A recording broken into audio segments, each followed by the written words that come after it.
Welcome to Wholehearted Healing with Jo, the podcast where we dive deep into the journey of healing body, mind, and soul. I'm Jo, a manual osteopath and holistic health coach, here to help women like you reconnect with your authentic self, release what no longer serves you, and step into your highest potential. Together, we'll explore empowering tools, have soulful conversations, and transformative practices to guide you toward wholehearted living. Whether it's emotional healing, physical alignment, or finding balance in your life, this is your space to grow, heal, and thrive. So take a deep breath, settle in, and let's begin this beautiful journey together. Welcome back to another episode of Wholehearted Healing with Jo. Today we're going to be talking about self-sabotage, an interesting topic that I am always interested in for myself, but I think it's a common theme, obviously. I mean, we are human, that a lot of people deal with, and a lot of us can feel held back in certain areas of our life or just feel like things just never change or we can't seem to get things to change. And so we're going to talk about self-sabotage, how it might be showing up for you in different areas, and also things and ways or how basically you can start to shift that narrative and how you can start to shift the way you operate. So self-sabotage is interesting because I know a lot of people, I've seen people talk about like, self-sabotage is, maybe not, it's like some people try to frame it as like, it's not like we're trying to harm ourselves or we're trying to hold ourselves back, which I would agree with. A lot of these things that we do that are self-sabotaging are things that we do because of a subconscious reaction or action that we take. So we are not consciously self-sabotaging ourselves most often. I would say the only time it becomes consciously is when we're aware of the pattern and we're just like too afraid to do anything about it. That would be the only time that I would say you're kind of like more voluntarily controlling the ship in that sense. But self-sabotage is actually, it's any way that you kind of hold yourself back or any way that you prevent your own progress towards your goals, your ambitions. And there's always this like resistance piece to self-sabotage. And so it's like, well, why do we have resistance to growth? A lot of us want to see growth. A lot of us want our lives to be different. We want to experience good things, but why do we do this, right? And often it's like, ourselves just trying to keep ourselves safe, right? The unknown of where we're trying to go, even though it's maybe better, it's still unknown and our body doesn't know that and we don't know that. And so we come up with limiting beliefs, we come up with excuses or reasons why we shouldn't go and do that, right? And it's our way of trying to keep ourselves safe, but in the long scheme of things or the big scheme of things, it's not actually helping us move forward. And so we have to start to look at really the big question with self-sabotaging behaviors is like, why, right? Why do we do this? Why am I doing this? Why am I doing that? And then get deeper of like, what is it protecting me from, right? What am I afraid to experience? What am I, right? Like there's all of these things. And so there's a lot of fears, limiting beliefs, our upbringings, right? These conflicts of what we think we should versus what we really want to do, right? And being comfortable versus experiencing change. So there's a lot of reasons why we get into this area of self-sabotage. And I've been here before. I always say I'm like the queen of perfectionism. I'm trying to get out of that. But I'll delay things. And especially when I have a timeline, I always use this story sometimes when I talk about perfectionism. It's probably my most recent, I would say, story of perfectionism or circumstance. Back a few years ago when I was doing my thesis on for my osteopathic certification and finishing up my schooling, I procrastinated so hard. And it was an interesting year because it was COVID. And so school wasn't operating the way it was. I'm in Canada, for those of you who don't know. So things were very restricted and it was in the heat of it. And so it had kind of just become a paper where we just had to, we could write it at home basically. And I procrastinated on it all frickin' year. And it got to the point where I had I laugh about it now because it's so silly, but And like when you look at how it turned out totally fine. But I had to hand it in like September, and August rolls around, and I've done a bit of research. Luckily, it was on a topic I was very familiar with, and I was like actively working in, so I understood it. But I procrastinated on it so hard. I was like, I'm not going to be able to get this done. Like, and I start panicking because of that. Like, I'm just like overwhelmed. I'm panicking, and I had this fear, right? I have this fear of like, what if it's not good? What if it's not good enough? Whatever, right? Turns out I wrote the paper in 5 days and passed, and everything was fine. But I could have got it done way earlier in the year and not had to worry about it at all. But I just chose to procrastinate. I chose to avoid, right, the challenge that was in front of me because I was fearful of something at that time. And it was stressful and it was overwhelming, and and it does create change, right? Because it's like you're at the very end of your program, and so that's how I find a lot of my self-sabotage comes up. I can also, I think most people could agree that like I talk myself out of things, right? Like people do that. That's a very common one, I would say, but it can show up in a lot of different ways, depending on the circumstance or the situation that you're in the first place.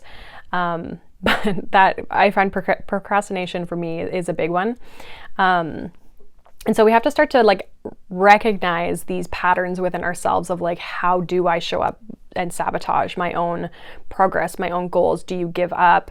Do you procrastinate? Do you put off important tasks? Are you like wanting things to be absolutely perfect? Do you avoid things altogether, right? Like, what are the ways that you are holding yourself back and not showing up fully, right?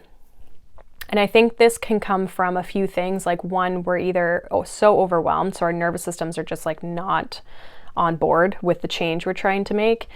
And it comes from limiting beliefs, our subconscious beliefs, the things that are going on in the subconscious mind. And I think there's also just like, sometimes it's just like the expectation of it all. Like, again, it comes back to that like overwhelming. It feels like a lot, or it can feel like a lot to go through things. And so we have to kind of like look at it. And sometimes in the moment it feels right to do the thing, like to avoid it, to procrastinate. It feels like, well, maybe this just isn't for me. We can kind of make up these excuses and these reasons as to why we don't have to do stuff, right? But we need to understand that we're creating our own barriers to our own success, even if it comes down to like your own just personal beliefs of what you feel is possible for yourself. And so a big thing you can start to look at is like, what habits or patterns do I notice are holding me back? Look at your specific situation. Where are you trying to grow? Where are you trying to change things in your life? And, what are you doing or not doing to get yourself further in that? And maybe it literally is just this sense of belief in yourself. For myself, my goal for 2025, if you will. And I thought this was an interesting topic in general to talk about, being we're a week into January. So are you sticking to your resolutions? But my goal for January is to really work on my mindset when it comes to my goals, because that's the one area I've always known about. I've believed in it. It's not like I guess like in some ways I've been avoiding it, but I've noticed already just this first week of working on my mindset, having gratitude, reflecting on things, and doing it in the morning and doing it at night has already started to bring things in and progress in that I haven't seen leading up to this point with just strategy or logic or going about it that way. And so starting to shift some of those beliefs, starting to shift the mindset on a daily basis around your goals, what you're working towards. Those are things that we need to look at, right? Again, like I had mentioned, the subconscious mind, I think, is the biggest piece. A lot of us, like I said, are self-sabotaging, but we don't realize it because it might seem normal, or it's just what we always do, or it's what the people around us always do. And so our beliefs are huge. I've been working on some subconscious stuff. I've been learning how to clear subconscious blocks from myself. And that's been an interesting, I've only done it for myself like one session, but and you have to kind of give yourself time and your body time to adjust and that sort of thing, but in between sessions. So it's not like you can do them like every day. But we have to explore those beliefs that we have, right? Are we afraid of being seen? Are we afraid of failure? Are we afraid of success? Do we have like limitations on the type of businesses or the type of jobs or lifestyle that we want to have that maybe our parents tell us we can't have? Or, are there generational pieces that are maybe coming up where, again, it's like a thought form, a belief that maybe isn't even ours, right? It's not even ours from this lifetime. It can be from other lifetimes that are coming through. And all of these things can impact us and stunt our growth. And I think a lot of times when we're anywhere where we're self-sabotaging is an invitation for us as a human to look at it and to ask ourselves, how can I overcome this? I think it's an invitation for us to, this is a block, this is a barrier that you're here to learn, right? You're here to explore this. You're here to look at this. And it's not that all of our lives have to be the same. It's that, is your life what you want it to be, right? And if there's things getting in the way of that, like what are those things? Are they choices you've made, situations you stay in, right? All of these things that start to then add up and compound and create our world and our environment and how we see things. And some people will stay stuck for a very long time, potentially their whole life in certain areas, and other people will choose to grow and choose to evolve. I'm always looking to grow and evolve, but like I noticed with the subconscious stuff, it took a lot for me I was really excited about learning about it, but it took a lot for me to go into it and actually do the process on myself. I was nervous, I was worried, and it's not even really that I was excited about the change it would create, but it was all the stuff it was going to bring up in the meantime, right? Because sometimes we have to kind of get into it, go into it, and really dive into, what is this stemming from? What part of my experience in my life is this stemming from? And sometimes they're not the most exciting things coming through, right? Like, it's things we've suppressed or things we haven't fully processed or grieved or whatever, right? That we have to go through so that we can rewrite the story so that we can move forward. And so I think reflecting on things from your past is important. Finding ways to release subconscious work, doing those types of things, even breath work, like releasing the things just even from our physical body, tensions, right? Like all of these ways that we can do different things to shift the energy.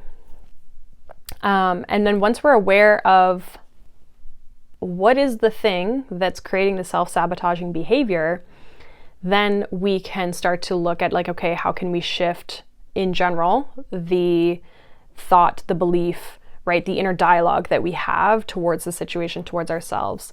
And so we can start to replace the criticism, the harshness that we give ourselves, and we can start to give ourselves better thoughts. The biggest piece and this would be like affirmations, you could do mantras, you could do like journaling even, right? Like writing certain things out.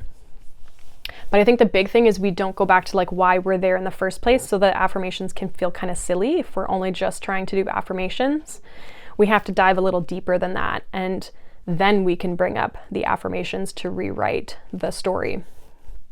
And so I think self-sabotage is a big experience for us to be able to just process like what we've been avoiding and what we're afraid of and how did we get here, basically. And so you have to be willing to do the deeper work. You have to be willing to look in areas that maybe you've been afraid to look at, and also reassure yourself that you're safe, right? That you will be fine. You're going to live through this. You're going to work through this, right? It can feel like a lot in the moment, but once we process these things, we can feel a lot lighter.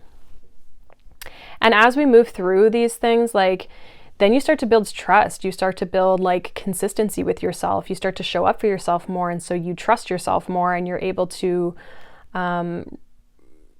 just be confident in what it is that you're doing. You can start to build new habits because you trust yourself, right? Like, how many times do we go in and try to make habits and we just fall apart because it's just like, well, I knew I wasn't going to stick to it anyway, right? We just know that we're not going to show up for ourselves. And so we have to start really showing up for ourselves, be accountable for ourselves, and stick to the things we say we're going to stick to. But sometimes we need that deeper work in order for us to be able to stick to the thing. And then we can be like adamant that we stick to ourselves, or stick to the thing that we're trying to work on. So a couple things you can do with building self-trust is starting small. So when we're building new habits, we're trying to create new rituals, we're trying to get out of the sabotaging behavior, start really small. Even going back to like when I wrote my paper, I had to just be like, okay, I'm just going to sit down and I'm just going to like work on this one paragraph, or I'm just going to work on this one thing. And once I get started, then things just get rolling, right? So then you start to see more progress because it's just this small thing you decide to do and you eliminate the overwhelm from it. Even with habits, it can be like, okay, I'm just going to wake up at this time every day instead of giving yourself 20 things to do, right? Just start with one little piece and track your progress, right? Celebrate yourself. I don't do this enough. And when I do start doing it, I'm like, holy shit, I do a lot of good things, especially during the day, right? And so it's like, track your progress, check things off. Like if you're a list person like me, just like check it off the list, right? But we need to avoid the overwhelm with it when we're creating new habits, because we just need to be consistent. We don't need to be perfect. We don't need things to look exactly the way that we want them to look right off the bat. That stuff will come, but we just got to start to be consistent so that it's ingrained in us. And then those become simple and we can add more things. And I've even been trying to do this with like my content and my posting schedules and that sort of thing, is just being more consistent with what I'm doing, so that I can start to see the compounding results of that. And so again, you can put this in any area of your life. And yeah, you can work through self-sabotaging stuff, shows up everywhere. And so you can work on it in any area of your life. You just have to pinpoint again, originally where it's coming from. What am I afraid of? What is the block here? And sit and reflect on that in itself. And then other things that can be supportive are like people in your life who are maybe going through the same things. Or let's say you have a fitness goal and you have like a friend or whatever you go to the gym with, right? All these little things like to keep us accountable are really good. You can also join groups, communities, have mentors, right? That's obviously what I help women with, is working with them through these blocks, these challenges, whether it's their health, their personal life, and getting them to a place where they feel happy and it's where they want to be. And it's living a life that they have always wanted to live, but have struggled to get there. And so I help people with the physical, mental, and the emotional sides of things to kind of get you all on board, like body, mind, and soul, right? To get everything back into alignment. And sometimes we need, more physical treatments or physical, support, I guess, through different, physical systems in our body. Other times we need more mindset, belief type things. Other times we need more emotional release, support, and sometimes just a different way of looking at things, right?